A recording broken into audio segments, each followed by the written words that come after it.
السلام علیکم ورحمۃ اللہ وبرکاتہ۔ تجارت کے مال پر زکوٰۃ ہے یا نہیں؟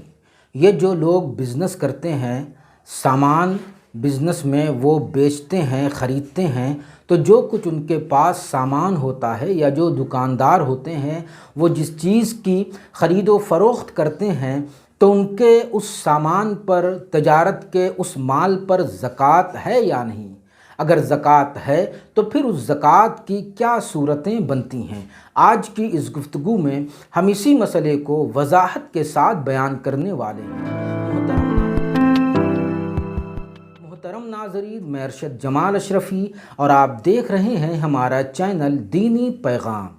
سب سے پہلے اس بات کو سمجھ لینا چاہیے کہ تجارت کے مال پر، دکانداری اور بزنس کے سامان پر بھی زکوٰۃ فرض ہوتی ہے۔ چنانچہ اس سلسلے میں سنن ابی داؤد کی ایک حدیث ہے، حضرت سمرہ بن جندب رضی اللہ تعالی عنہ بیان کرتے ہیں کہ رسول اللہ صلی اللہ تعالی علیہ وسلم ہمیں اس بات کا حکم دیتے تھے کہ ہم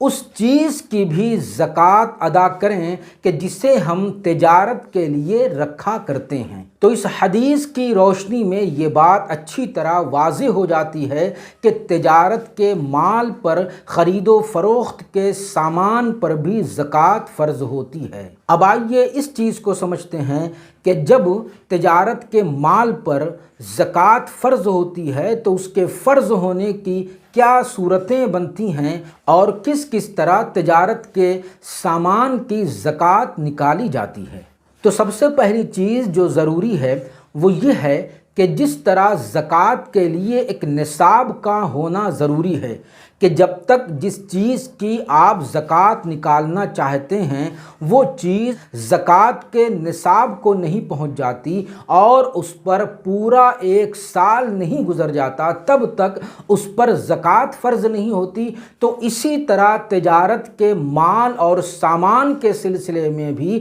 یہی معیار ہے، یعنی کسی کے پاس تجارت کا اتنا مال ہے کہ وہ زکوٰۃ کے نصاب کو پہنچ جاتا ہے، یعنی اگر اس کی قیمت نکالیں تو زکوٰۃ کے نصاب کو وہ پہنچ جاتا ہے، اور جو تجارت کا مال اور سامان ہے وہ اتنے دنوں سے اس کے پاس رکھا ہو کہ اس پر 1 سال گزر گیا ہو، تب اس تجارت کے مال اور سامان پر زکوٰۃ فرض ہوگی۔ اگر آپ زکوٰۃ کے نصاب کو سمجھنا چاہتے ہیں تو اس آئی کارڈ پر کلک کر کے اس مسئلے کو بھی آپ اچھی طرح سمجھ سکتے ہیں۔ اب دوسری چیز جو سمجھنے کی ہے وہ یہ ہے کہ کسی کے پاس تجارت کا مال موجود ہے اور اس پر 1 سال پورا ہو رہا ہے، اور 1 سال پورا ہونے میں ابھی 1 یا 2 دن باقی رہ گئے تھے، اسی بیچ میں دوسرا سامان بھی اس کے پاس آ جاتا ہے، دوسرا تجارت کا مال اس کے پاس آ جاتا ہے،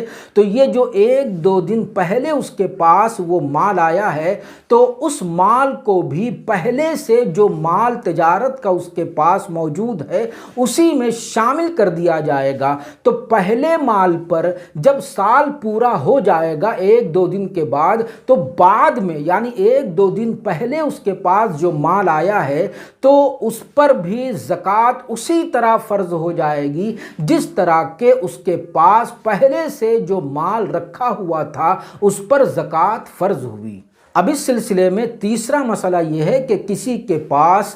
تجارت کا مال سال بھر سے رکھا ہوا تھا، تو جب سے سال شروع ہوا اس کے پاس جتنا مال تھا اتنا ہی مال سال پورا ہونے پر، 1 سال گزرنے پر اتنا ہی مال اس کے پاس موجود رہا، لیکن بیچ کا جو زمانہ گزرا، بیچ کے جو دن گزرے اس میں تجارت کا وہ مال گھٹتا بڑھتا رہا، تو ایسی صورت میں بیچ میں اس کا مال جو کچھ گھٹتا بڑھتا رہا تو اس کا اعتبار نہیں ہوگا، بلکہ یہ دیکھا جائے گا کہ جتنا مال سال پورا ہونے پر اس کے پاس بچا رہ گیا اسی کا اعتبار کرتے ہوئے اس مال کی زکوٰۃ نکالی جائے گی۔ چوتھا مسئلہ اس سلسلے میں جو بہت زیادہ اہم ہے وہ یہ ہے کہ کسی کے پاس تجارت کا مال اور سامان موجود ہے، اس کی قیمت اور اس کی مالیت نصاب کو نہیں پہنچتی، یعنی وہ زکوٰۃ کا نصاب نہیں بنتا،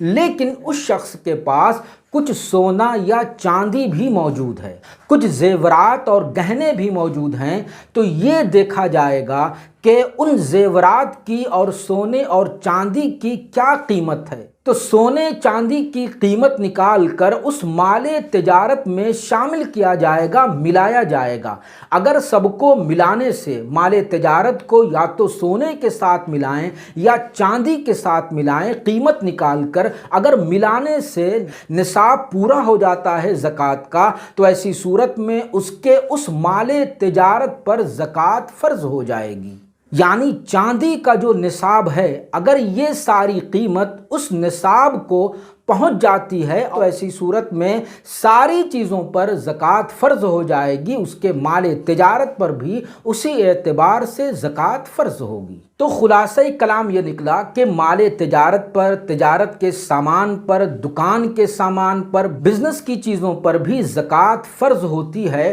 اور اس سلسلے میں یہ چند چیزیں ملحوظ رکھنا ضروری ہے، اور اسی اعتبار سے تجارت کے مال اور سامان کی زکوٰۃ نکالی جائے گی۔ امید ہے کہ یہ مسئلہ آپ نے اچھی طرح سمجھ لیا ہوگا، لہٰذا ثواب و اجر کی نیت سے اسے شیئر کرنا نہ بھولیں۔ والسلام علیکم ورحمۃ اللہ۔